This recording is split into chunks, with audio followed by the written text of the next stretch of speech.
cycle hanga dinga chang double cropping ball hi gang pizza nga kei Mr. Mangcha le kai nei pi chin hi alol hing kai hon hi thusim ma dinga jong ama sapen hi tan tin kumthum phata in double cropping hong ki ball in hi le kuki mitei gal hi cha ko na hin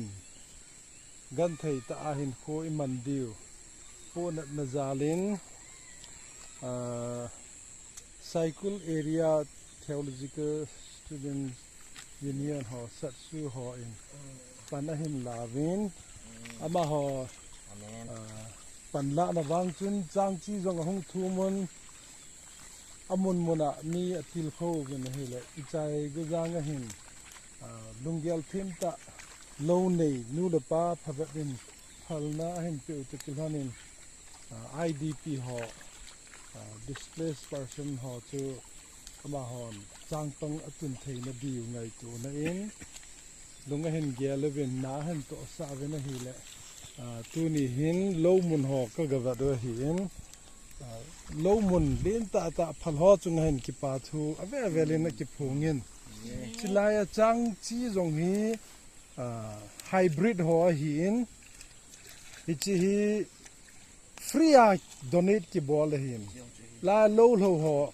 in ai ding dol wanga al ho lo kitile angai ma mai thewe hin phaten na bolu le wang chun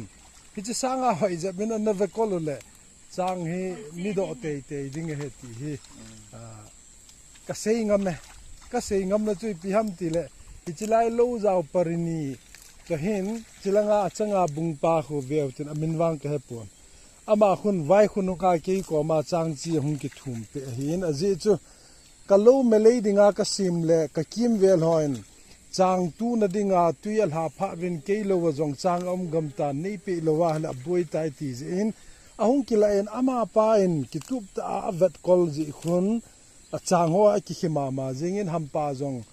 sa be set lo chang kung ho jong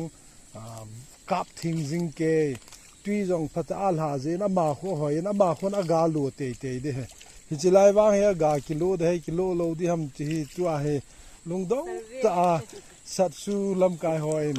ke le kai nei pi jong hi ehung kai do pe wa tu ni a he ngai lut na nei ta lo mun hoi ka hung chu su ke hi in chilai lo mun hi pamai ka sa le jengin a hin la lo sam jong le lung la da lo hi la pan phatai la wa khu be jong le hi cha hi hoi sela chang ki tu do ding pa hi igel thupi di win ka hin ti min he ichilai chang ho hi tua hi ipiti lo di ham ti hi ka boi pi lai ta hin chang jong om da pun a peng jong a peng hoin ham pa ho wang hi aji jangam poi chang la chu ham pa mu jong ki the tha to ki lo jeng da boi le jengin tua hi sizing balding a ke kha di dal ha ding a ke kha di lo ka ba su thing ding bol bon ki bol ta lol hin na lampi heu kha te ding ngai to na chu panala diu hi a ki dei sa in chule a peng ta ya tia thasilowa a ki dal ha ding lang a ki khoil ha di langa ho chang ho hi langa ham pa ki bo do ting le vai ge jong le ban phulu da a hin kha jong le pha hin lo jong le kho lo hi chi kha chu ki bola la wang hen a ke khat ta bang hi aga ki lo thin te ti chu keima lungai tu ka hin se hi dam sel win lang lo hin na lam pia chun kal sung jing taw hi te everywhere the chang leilem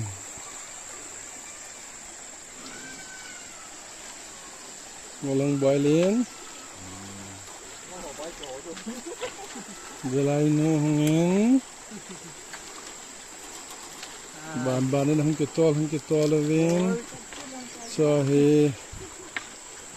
cái này phim tạ lại phal tạ lại gun chu ho asa hoye a kaing sele dam sele viên